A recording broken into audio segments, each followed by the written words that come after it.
Wakati mwema ya asubuhi njema leo. Ningeomba kuwakaribisha nyinyi nyote katika ibada yetu ya siku ya leo.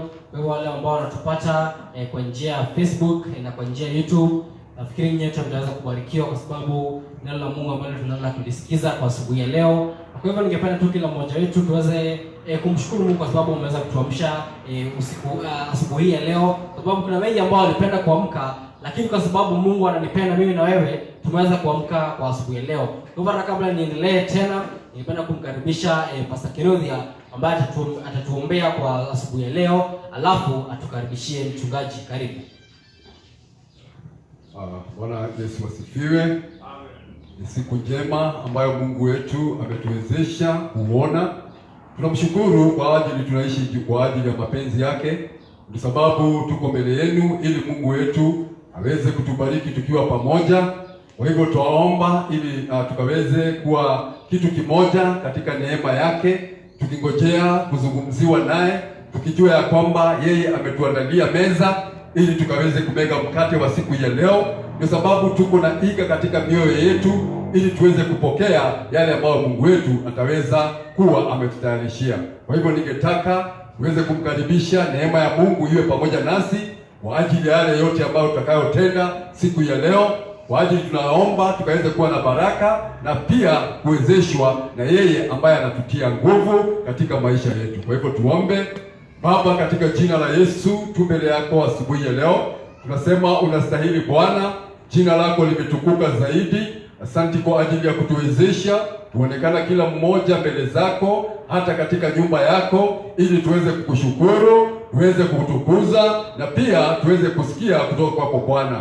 Asante Baba, tuomba neema yako, fadhili zako zikaambatane nasi ili zikaweze kutuokoa, zikaweze kutufungua, na ili Mungu wetu tuwe na shukurani katika mioyo yetu Baba. Asante asubuhi ya leo, jina lako tunalitukuza. Taweka mtumishi wako mbele zako ili Mungu wetu aweze kunena kile ambacho umeweka ndani yake, ili akaweze kutubariki na tuweze kuwa na neema na shukurani katika mioyo yetu. Tunasema ni asante kwa ajili ya kutuwezesha na hata kutupa fursa na wakati huu ili Mungu wetu aweze kusikia kutoka kwako Baba. Tunakushukuru, tunakuabudu, tukijua Baba utatunenea, na ni katika jina lako takatifu na la mwana Yesu Kristo ndio tumeomba na hata na kuamini.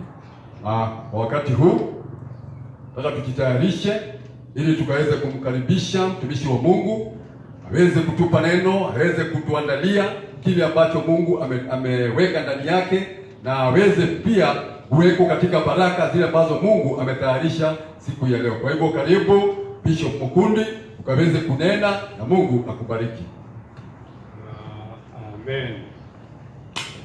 Yes, nimekuja kwa sababu ya neno, na nashukuru kwanza Mungu kwa kuwa mhubiri wakati huu.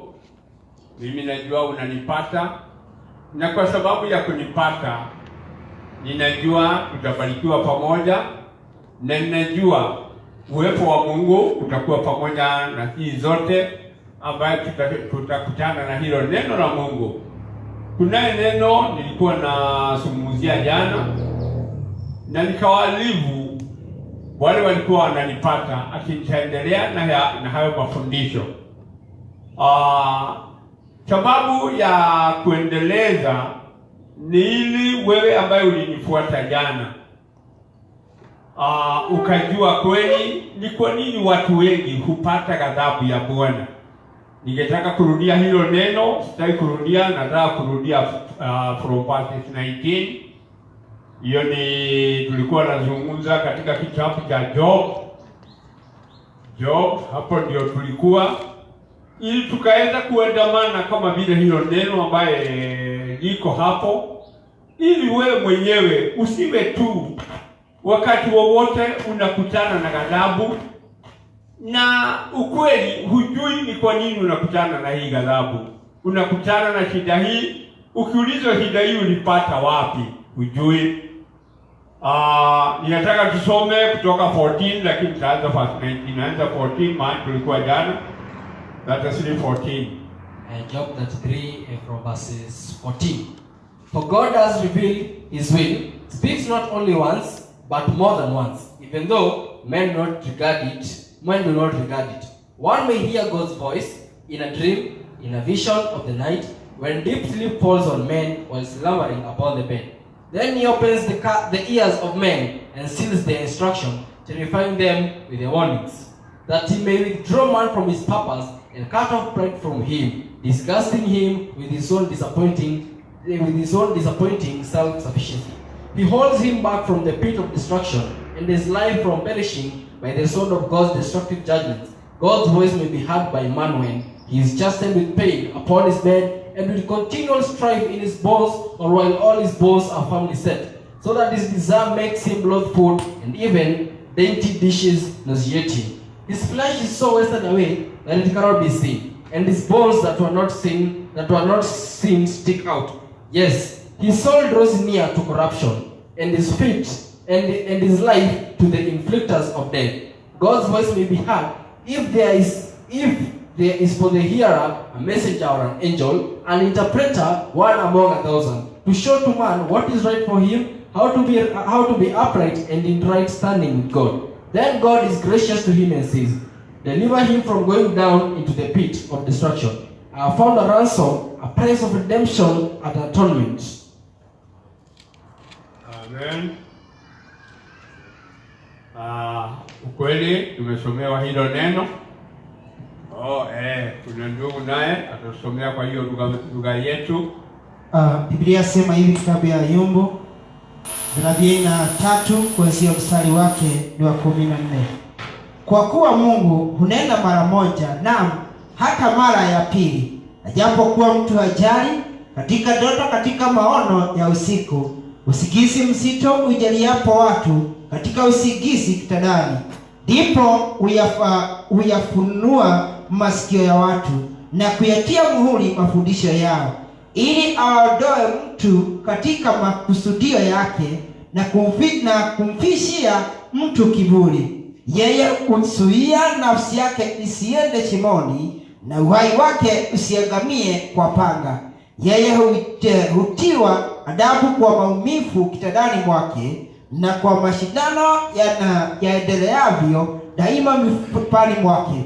Hata roho yake huchukia chakula, na nafsi yake huchukia nyama nzuri. Nyama ya mwili wake huliwa isionekane, na mifupa yake isionekane yatokea nje. Naam, nafsi yake inakaribia shimoni, na uhai wake unakaribia waangamizi, kwamba akiwapo malaika pamoja naye mkalimani mmoja katika 1000, ili kumwonyesha binadamu hayo yapasavyo. Ndipo aoneapo rehema na kusema, muokoe asichuke shimoni, mimi nimeuona ukombozi. Nyama ya mwili wake itakuwa laini kuliko mtoto, husirudia siku za ujana wake. Yeye humwomba Mungu, naye akamkubalia, hata auone uso wake kwa furaha, naye humrejeshea mtu haki yake. Amen. Hiyo nafikiri tumesoma neno, na hilo neno, nikiangalia hilo neno, na wewe ukiangalia, nataka ujue wakati wewe unakutana na Mungu, mahali popote mnakutana ni kwa sababu siku moja ulipata ndoto. Na kwa sababu ulipata ndoto, hukujua ndoto ilikuwa ya nini. Tulikuwa nazungumza jana, unakaita kadoto kanini, unakabatiza mambo nyingi. Sitaki kurudia mahali pale. Wakati Mungu anakuja kwako, anakuja kwa sababu ya ile ndoto. Ile ulikaita kadoto, ndio anakufuatilia kwa hiyo kitu unaita ndoto. Na kwa sababu ndoto si kawaida, wewe ujue na uweke masikio yako vizuri. Ndoto si ya kawaida. Ndoto ni jambo linatokana na Mungu, akitaka kukuambia jambo, akitaka kukuondoa katika shida hii na ile nyingine. Wakati mwingine unajikuta uko kwa shida. Katika ile shida huko, Mungu anataka uondoe. Pengine wewe ulikuwa unajiona wewe ni mtu ambaye anastahili. Pengine wewe unajiona vile unajiona wewe. Lakini Mungu anakutokezea kwa ndoto, anakuonyesha ile mapa tabia uko naye itakuleta upande ule. Hii shida ambayo uko naye itakuleta upande ule mwingine. Mungu akitaka kukuondolea hiyo pride uko naye, anakuzungumzia. Akikuzungumzia, hapo ndio mahali kuna shida. Anataka kuondoa. Na wewe mwenyewe unakaita kadoto. Unaona ni kitu ambaye hakana dhamana na istahili. Hiyo kadoto kwanza kamenisumbua sana. Hakuna doto lazima ikusumbue, sababu doto si yako. Doto iko na mwenyewe, yule alikufanya, yule aliongea na wewe. Tulisoma jana Mungu anaweza kuongea na wewe kwa maono na kwa doto. Kwa maono nikazungumza hiyo jambo, ukinifuatilia kutoka jana utalipata. Lakini kwa doto, hapo ndio nataka tusimame vizuri. Wakati wewe uliona ile doto, kwa sababu haikuwa na maana, haikuwa na dhamana kwako, Mungu sasa verse 18, hebu nirudie verse 18. Ndio uone vizuri. Mahali vita, mahali shida zinaanza. He holds him back from the pit of destruction and his life from perishing by the sword of God's destructive judgment. God's voice may be heard by man when he is chastened with pain upon his bed and with continual strife in his bones, or while all his bones are firmly set. So angalia vizuri. Kweli ni Mungu anakuzungumzia. Watu wengi mimi na wewe tumekuwa tukizungumziwa. Lakini tunazungumziwa ili tusiingie katika janga. Tunazungumziwa ili tusiingie katika shimo. Tunazungumziwa ili tuondoke mahali tulikuwa karibu, pengine kunazo na mitego ya aina fulani. Lakini wakati tunazungumziwa, hiyo mambo yote tunaipuuza. Hiyo ni kadoto. Hata unakaangalia tu, hii ni kadoto. Nataka ujue hakuna kadoto. Doto ni doto na ni Mungu amezungumza na wewe. Na nikaeleza vizuri vile mtu anakutana na ghadhabu bila yeye kujua. Biblia inaendelea hapa chini na injili. Hata wakati mwingine Mungu anakuletea maumivu kwa mwili wako. Unakuwa na uchungu kwa mwili wako. Kila mahali uko na uchungu. Wale watu ambao hawajui wanasema sijui leo sikuweza kutoka kwa kitanda kwa sababu nimeumia, nasikia mwili wako wote unauma. Kwa nini hiyo mwili wako inauma? Mwili wako unauma kwa sababu wakati uliletewa doto, hukuona dhamana ya hiyo doto, hukujua ni nani amekuzungumzia, ulipuuza. Na wakati umefinywa pale, nawe Mungu hana haja na wewe. Wakati unafinywa peke yako. Ukiangalia when you are being chastened, ni wewe. Wachana na hao wengine. Ukiangalia kila siku, watu wa Mungu huwa wengine wanatembea, wengine wanaenda sherehe, wengine wanafanya, wakati wewe mtu mmoja unaumia mahali. Au wakati mimi mwenyewe ninaumia, si ate dunia ya Mungu amefunga kwa sababu ati nimeumia. Hakuna kitu kama hiyo. Wewe unaumia peke yako kwa sababu wewe ndio ulisungumuziwa peke yako. Hata wakati ya kifo utaitwa tu, utaambiwa juu faili yako itafunguliwa. Ikijafunguliwa ni kuitwa fulani jo. Vile utaitwa, hakuna mtu anakurudisha kule umwambie ati ilikuwa hivi. Kwa hivyo the same case applies to hii neno la Mungu. Kwa sababu unajikuta wewe mwenyewe unaumia. Ndio ukiangalia leo, wale watu wanaumia leo ni wengi. Si hata hawakuzunguziwa. Enda hosi wako huko. Enda manyumbani wako huko wanaumia. Lakini wakati walikuwa wanazungumziwa ni bosi yao ndio Mungu, wao walipuuza. Na kwa sababu walipuuza, nayo yule alipuuza anaumia peke yake. Kwa hivyo hili ni jambo, hata upinge upinge, usikose kupinga, hiyo ni shauri yako. Sababu hutabadilisha Mungu. Mungu wako pale. Na anasimama imara kwa sababu alikuzungumzia hili jambo. Lakini wewe mwenyewe hukulitia maanani, ulikabatiza, uliibatiza, ukaipatia majina ambayo haina mbele na haina nyuma. ukujua ni Mungu wa leo, uwe unasomewa neno, na hilo neno unalosomewa litie maanani. Wacha kuliweka kama si neno la Mungu. Yule alikumzungumzia alikuwa huyo Mungu. Hata ukiangalia hata wale wafalme tulikuwa na wao, angalia hata Saulo akichaguliwa, kulikuwa kuna ndoto. Hata angalia kwa kila mahali Mungu alikuwa anazungumza. Lakini leo Mungu akizungumza akukanya mahali, hiyo kadoto kalikuwa sijui, hiyo ni kale mtu ambaye sijui kanabatizwa kwa lugha nyingine, ni kwa yule mtu anitakii mazuri. Ndio unaona watu wengine wanasema ati mtu fulani hakutakii mazuri.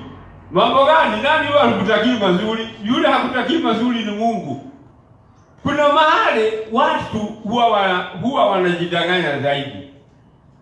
Na ukiangalia hata nataka tusome Jeremiah 29:11. Hiyo watu wanaijua kuliko kitabu. Watu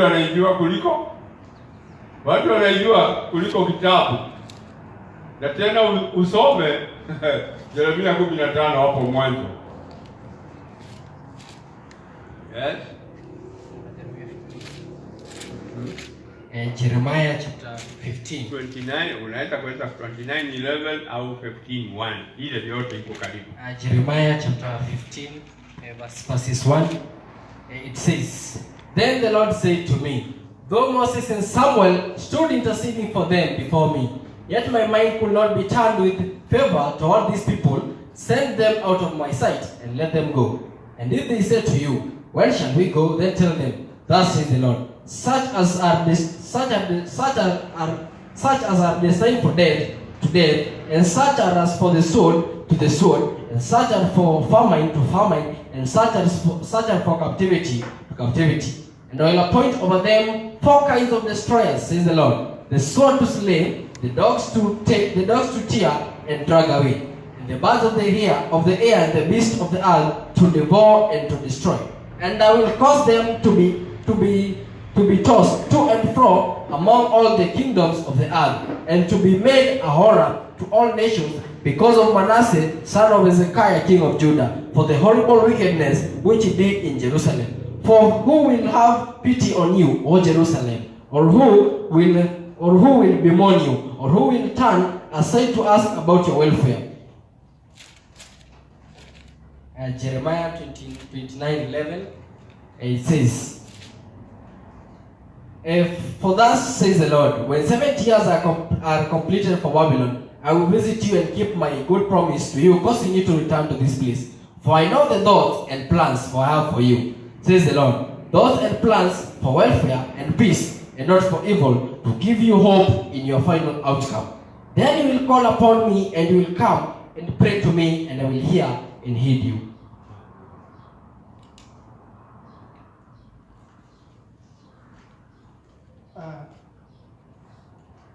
15 Yeremia kuanzia mstari wa kwanza. Biblia inasema, ndipo Bwana akaniambia, hata wangesimama mbele zangu Musa na Samueli mwana wangu, usingewaelekea watu hawa, watupe watoke mbele za macho yangu, wakaende zao. Kisha itakuwa hapo watakapomwambia, tutoke twende wapi? Utamwambia, Bwana asema hivi, walioandikiwa kufa watakwenda kufa, au kufa kwa upanga, watakufa kwa upanga, au kufa kwa njaa, watakufa kwa njaa, au kutekwa nyara, watakuwa mateka. Nami nitaimarisha juu yao namna 4, asema Bwana. Upanga uwe na mbwa walaluwe, na ndege wa angani na wanyama wakali wa nchi wale na kuangamiza. Nami nitawafanya kuwa kitu cha kutisha katika falme zote za dunia, kwa sababu ya Manase mwana wa Hezekia mfalme wa Yuda, kwa sababu ya mambo aliyotenda katika Yerusalemu. 29:11 Yeremia. Biblia inasema hivi, maana najua mawazo ninayowazia nyinyi, asema Bwana, ni mawazo ya amani, wala si ya mabaya, huwapa nyinyi tumaini siku zenu za mwisho. Nanyi mtaniita, mtakwenda na kuniomba, nami nitawasikiliza. Amen. Haya, hiyo ni maandiko. Imetumiwa na nabii moja, si nabii wawili. Ukiangalia wakati huu kuko na shida hii, magonjwa ambaye imetukuta. Si ati kwa sababu imetukuta Mungu hajui. Mungu anajua yote. Na kwa sababu anajua yote, tukirudi katika Yeremia 15, ukiangalia aliita Musa na Samueli, akasema hata hawa wakiwa hapa, mimi ghadhabu yangu niko tayari naye. Hebu angalia, huyo ni Mungu anasema ghadhabu yake bado anasimama naye. Na kwa sababu anasimama naye, ataleta upanga, watu wenye kufa watakufa, wale watauliwa kwa upanga, wale watauliwa pengine kwa njaa, wale watauliwa kwa magonjwa. Bado haya mambo yalikuwa mbele ya Mwenyezi Mungu. Akasema hili janga wakati huo ni lazima lingekuja. Ni kwa sababu bila watu walikuwa wanarudishwa kwa Mungu, hawakutaka kurudishwa kwa Mungu. Wao walikaa hawataka kurudia huyo Mungu. Na kwa sababu hawakutaka kurudia Mungu, naye akasema mambo haya lazima ikutane na hawa watu. Na ukweli mambo haya yalisemwa, wale wanakufa huwezi kuzuia. Wale watakufa, ile wale watakufa kwa magonjwa, wale watakufa kwa ugonjwa, wale watakufa kwa accident, wale watakufa kwa njia hiyo nyingine, kama wale walipatikana na mafuriko. Haya ni mambo huwa ni ya Mwenyezi Mungu, si ya mtu. Ni kwa sababu analeta ghadhabu kwa watu wake. Haya, tukirudi Yeremia 29:11, ukiangalia hata wewe ambaye saa hii umelazwa kwa kitanda, hiyo neno bado linasoma hivyo, ati Mungu anatuwaza mambo mazuri. Na wewe saa hiyo ni dakika zako, ni dakika zako za mwisho. Maandiko inasema tu hivyo na itabaki hivyo. Ati anatuwaza, na wakati huo wewe umefinywa mahali pale. Lakini badala ya mtu kukwambia ukweli, ni mahali gani mlikosania na Mungu ndio ukafika kwa hili janga, hakuna mtu kukuelezea hiyo. Anakutumia ujumbe haraka kwa WhatsApp, ati anatufikiria mambo mema ili maisha yetu hapo mbeleni iwe sawa. Hiyo ni sawa, lakini ile shida huko naye, mbona yule anakwambia anakufikiria mambo mazuri, mbona hakwambii hizo shida zilitoka wapi? Sababu mwenye kukusaidia ni yule anakueleza hizi shida huko naye ilitoka upande fulani, na ulikuwa na ndoto aina fulani, na kini hiyo ndoto huku litimiza. Lakini sasa huyu anakuandikia ujumbe, Mungu anakuweza mambo mazuri, na wakati huo jaa huko naye, magonjwa huko naye. Kwa nini huyu mtu asikueleze hii shida huko naye ilitoka wapi? Wakati huu kuna watu wengi ambao wamepoteza kazi, wamepoteza biashara zao, wengine walipoteza mifugo zao, wengine mali yao yote ilienda na maji, wengine mambo hayo, na wale wengine wakaenda na maji. Sijui sasa hawa tu, sijui tungewaambia namna gani. Mungu akaje na wafikiria mambo mema. Vitu zao zote aliangamiza, ng'ombe zilienda, watu walienda, masufuria, vitanda, wanyama. Hata wewe saingine mhubiri wewe kama mimi, omba Mungu ili uweze kuambia watu ukweli. Kwa nini hii shida ikawakuta? Ukiangalia hii shida imewakuta, kuna wakati mmoja Mungu alishunguza na wao kwa ndoto, lakini hiyo ndoto walikaona kama ni kakitu, walikaita ni kakitu kwa ndoto. niliona huko kukiwa na mafuriko na sijui watu huongea mambo nyingi. Niliona watu husema hivyo. Yaani hii ni kitu watu wanaipuuza. Lakini nilikwambia ukweli. Hiyo chapter 15 kulikuwa na sababu. Chapter 29 kulikuwa na sababu. Kwa hivyo si ati unakuta. Wewe ukikuta mtu yuko hapa, badala umzungumzie, ndio ndugu yangu, ndio mambo haya yako. Kwa hii mambo yalitoka wapi?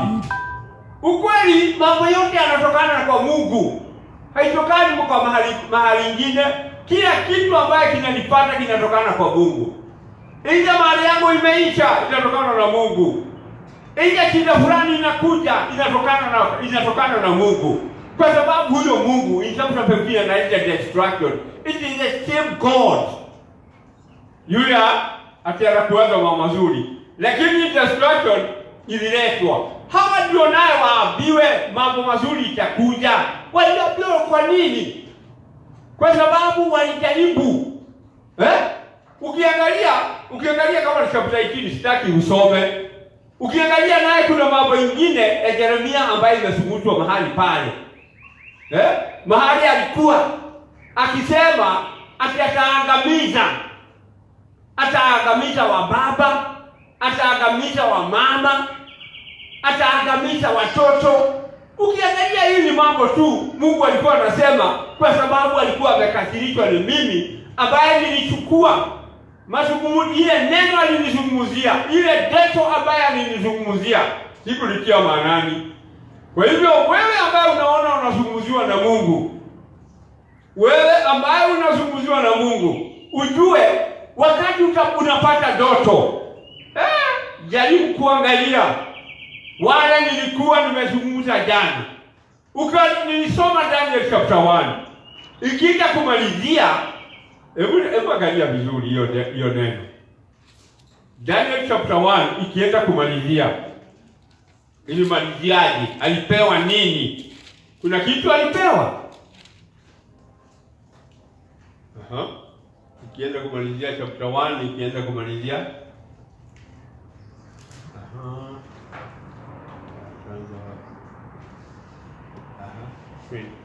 Daniel chapter 1 verse 20, it says, "And in all matters of wisdom and understanding concerning which the king asked them, he found them 10 times better than all the learned magicians and enchanters who are in his whole realm. And Daniel continued there even to the first year of King Cyrus, at the close of the 70 years exile of Judah in Babylonia, which Jeremiah had foretold."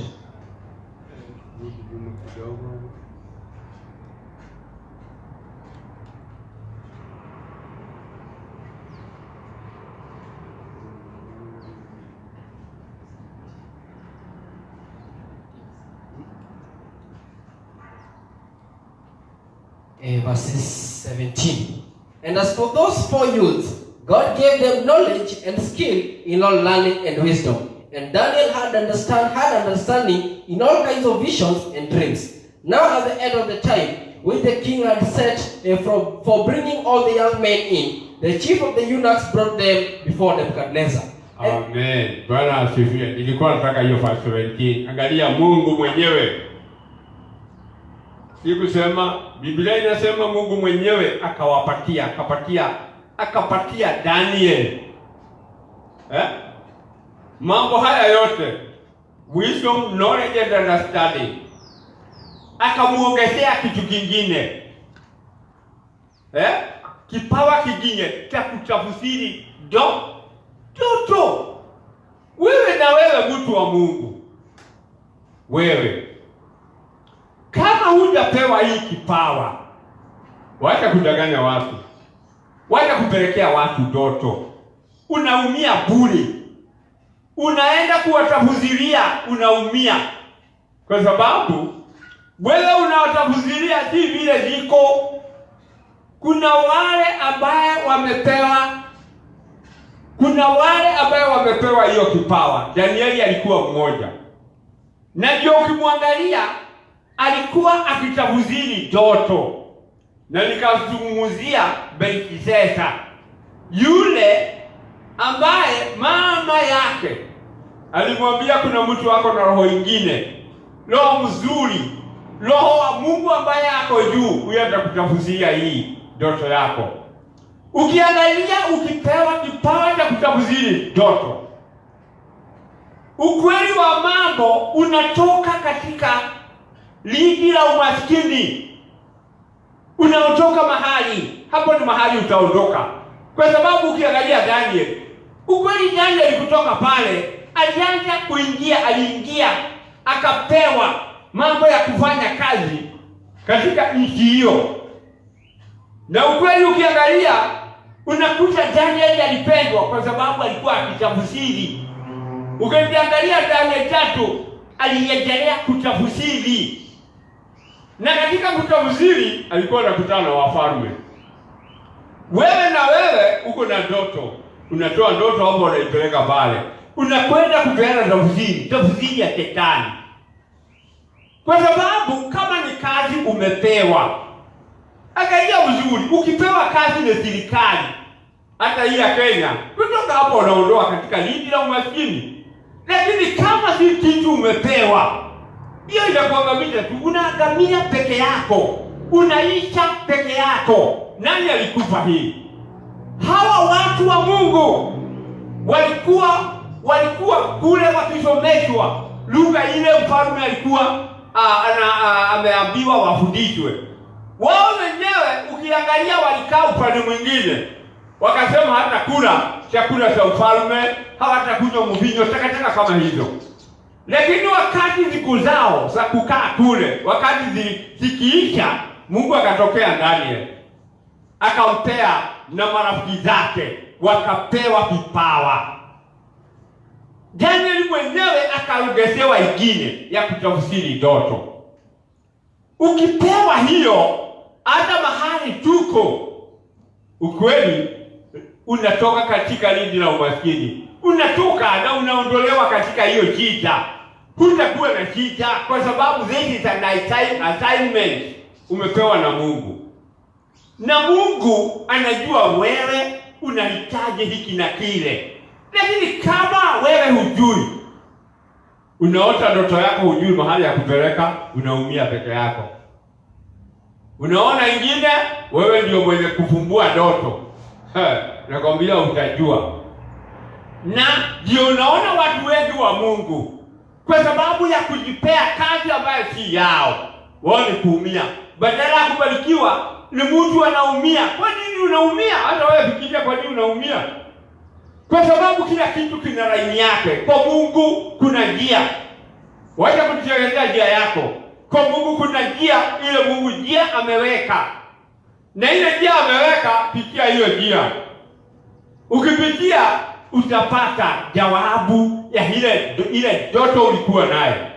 Lakini kama hutafuata hiyo njia, ujue Mungu si mjinga, wewe ndio anamaliza. Kwa sababu wewe unakataa kupita ile njia, wewe unajitengenezea njia zako. Ukweli neno la Mungu haitakagi, waacha njia ile Mungu ametengeneza, pitia hiyo njia. Wacha kuitengeneza njia zako, usitengeneze mapito mengine. Hiyo ndio inafanya sisi watu wa Mungu huwa tunaumia. Wewe unakuja tu unaanza kanisa, unaanza kutolea, unaanza kuambia tafsiri ya ndoto. Ulitoa wapi? Ulipewa wapi? Ni akina nani walikuwa pale ukipewa? Lakini kwa sababu hii mambo haijulikani, wewe unaumia, jamii ambayo unaongoza inaumia, inaenda kinyume na matarajio ya Mungu kwa sababu kuna njia. Kwa hivyo Danieli ukimwangalia kutoka pale, hata ukimwangalia ni chapter 5, yeye mwenyewe alifuikwa nguo za ufalme kwa sababu ni Mungu amempatia hiyo kazi, akavikwa nguo za ufalme kwa sababu ni Mungu. Nataka usome hapo ndio ijulikane wazi. Ati kweli Mungu akikupea kitu, hiyo amekupea, hiyo utakulia. Chapter 5.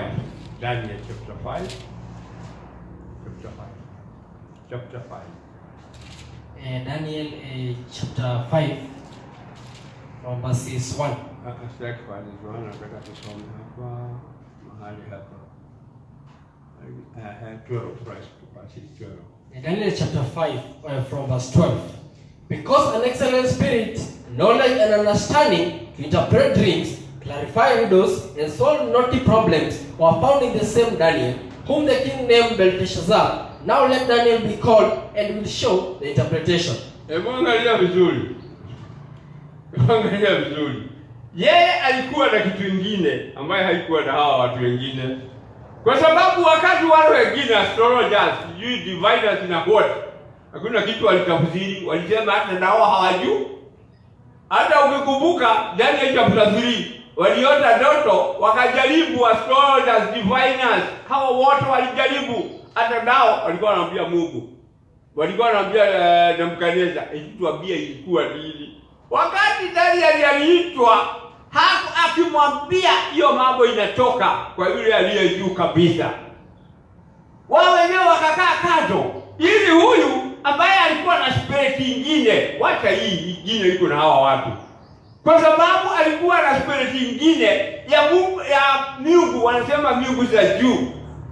Aitwe, yoaenda kutafsiri hizo ndoto. Lakini wewe ukikuta mtu wako na katoto, unamwambia jo. Unaumia, wacha kuumia kama mjinga. Anakuja kuwaza nini kwako? Hakuna isi yako wewe mwenyewe. Jua kwa Mungu kuna njia.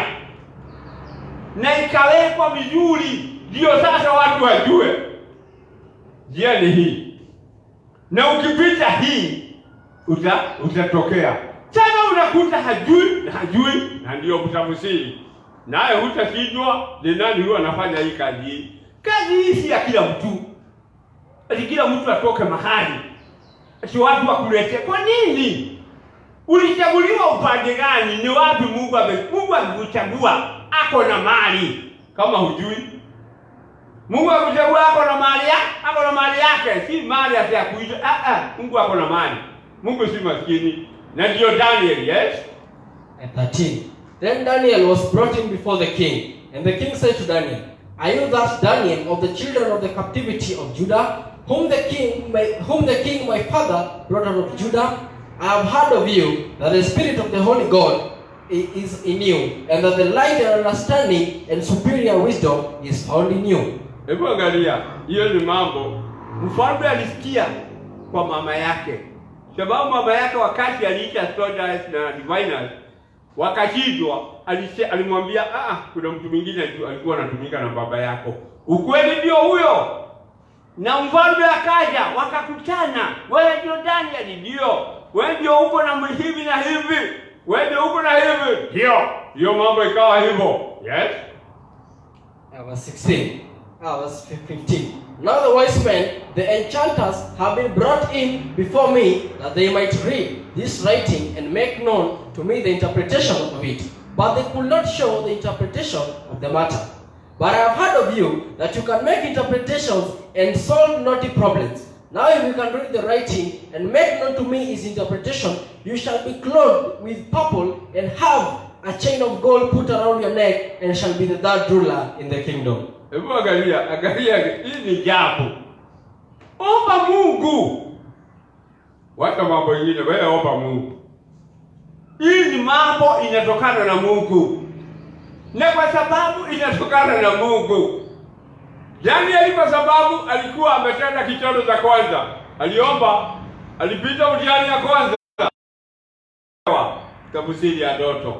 Akaja Daniel chapter 3.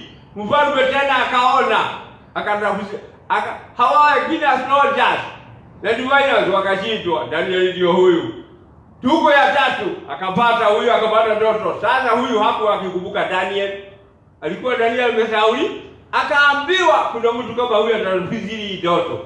Wakati akamwambia ndio hawa wameshindwa, wewe ukiweza kuinterpret hii. Hebu angalia, anafikwa kuna kitu anapewa. Hakuwa ili inaitwaje? Sijui nitaita ministry gani. Unajua watu wanajua kuita ministry. Daniel ndio alikuwa na hiyo ministry. Akiwa na hiyo ministry, hata uangalie CS. Umeona CS anaenda kama miguu?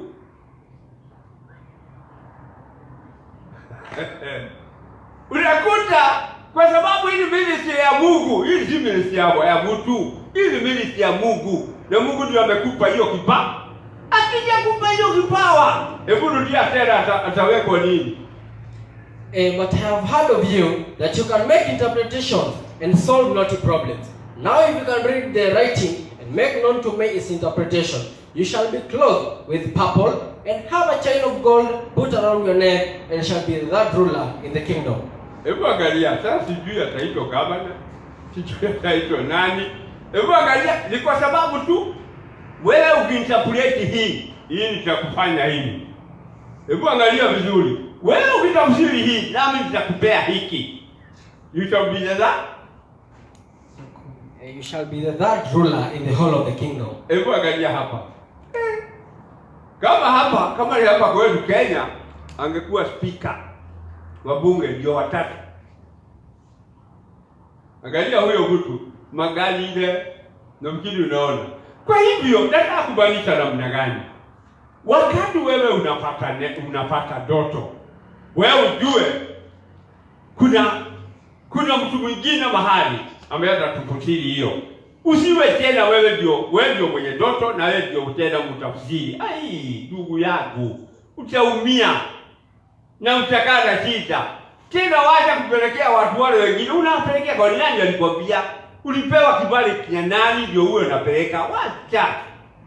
Wacha takataka. Na ukiangalia hata kwa hii kanisa, wale watu upeleka ndoto hapa na pale. Ukiangalia katika hii kanisa ndio wanaumia zaidi. Nani alikupea? Uliambiwa ni nani uwe unapeleka? Hakuna mtu alikutuma hiyo kazi. Kama ni Mungu akakupea hiyo kazi, ukweli mahali ungekuwa mahali huko, ungekuwa unainuliwa. Kwa sababu ndio tunasoma hili neno, ili kila mtu waje kupeleka. Hukupewa peleka kila kitu mahali. Kuna mahali kitu inastahili. Lakini wewe ukiota na wewe unaleta wasimu na hujui. Badala ya hiyo, peleka kitu kila kitu kina mahali. Na kwa sababu kina mahali kinastahili, peleka mahali pale na utapata kiboko ya Mungu. Kama utapitia hizo njia, ndugu yako unaumia peke yako. Na umaskini unakuwa dawa peke yako. Nani alikupea hiyo kazi? Ukweli wa Mungu akikupa kazi, lazima hiyo kazi amekupea, lazima Mungu naye akufaidi katika hiyo njia, kwa sababu ni Mungu amekupea njia. Hakuna kitu Mungu anapeana. Hata serikali yetu ikinipea kazi, lazima niko na mshahara. Na wewe ukipewa kazi na Mungu, iko na mshahara. Haya, nikimalizia nataka turudi mahali ya Job. Ndio sasa tuangalie ndio kwa nini hawa wamechapwa. Wamechapwa kwa sababu kuna kitu walificha. Data 3 mahali tulikuwa na 19 au ngapi? Hebu sukuma kidogo. Ndio ujue mahali mahali jambo huwa linaleta shida. Kuna mahali lazima kuna mahali kuna chanzo ya kila shida. Job 33 from verses 19. God's voice may be heard by man when he is charged with pain upon his bed and with continuous strife in his bones, or while all his bones are firmly set, so that his desire makes him love food, and even dainty dishes nauseate him. His flesh is so wasted away that it cannot be seen, and his bones that are not seen stick out. Yes, his soul draws near to corruption, and his life to the inflictors of death. Angalia, wakati mtu anaumia, alipata ndoto hakupata tafsiri, au hakuwa na haja ya tafsiri. Ukiangalia Mungu anakuweka mahali, hutaki chakula, hutaki hata maji, hutaki nini, hakuna kitu unahitaji. Uko pale tu umelazwa. Tumeambiwa unalala kwa kitanda ukiwa na uchungu mwingi. Uko pale tu unalala ukiwa na uchungu mwingi. Uko pale. Alafu ukiwa pale, moyo wako hautaki chochote. Hutaki maji, hutaki hata uletewe kazuku ka nyama, ukiletewe kajuizi hutaki, ukiletewa hata kachupa hutaki. moyo wako unakaribia katika ile kaburi. Naye kabla ukufa, Mungu ni mzuri, anatuma nani? One of the messengers. Angalia vizuri uone jia Mungu. God's voice may be heard if there is for the hearer a messenger or an angel, an interpreter, one among 1,000. To show an interpreter, one among the 1,000. Wakukuonyesha kwa nini anatumwa.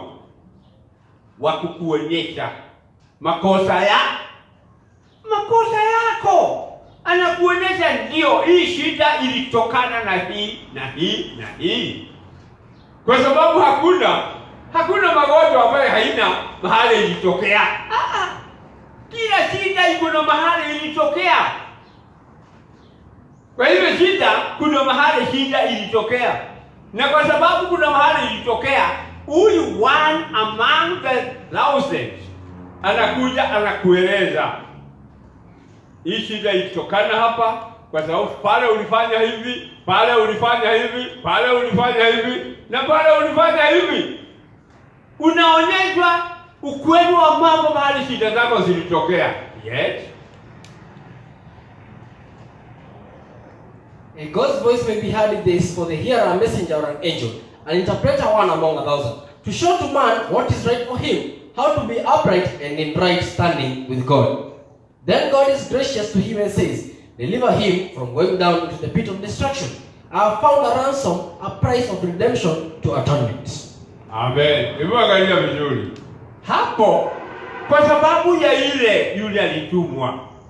Yule ndiye atatafsiri ile ndoto. Akupe jawabu.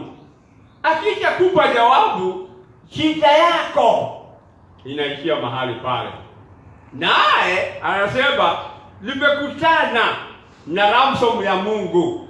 Kwa hivyo kwa sababu ya kukutana na ile ransom, ukiangalia huyu mtu anarudishiwa uhai wake. Mwili wake unarudi. Mtu ambaye alikuwa angamie hata angamia, kwa sababu alikubaliana na neno la Mungu. Kwa kukubali tu na kukubaliana na ile ndoto ambayo alipata, huyu mtu anarudi uhai, mwili wake unamrudia, anakuwa sawa. Wewe naye pengine uko na mgonjwa mahali fulani, ndugu yako, ukimtembelea,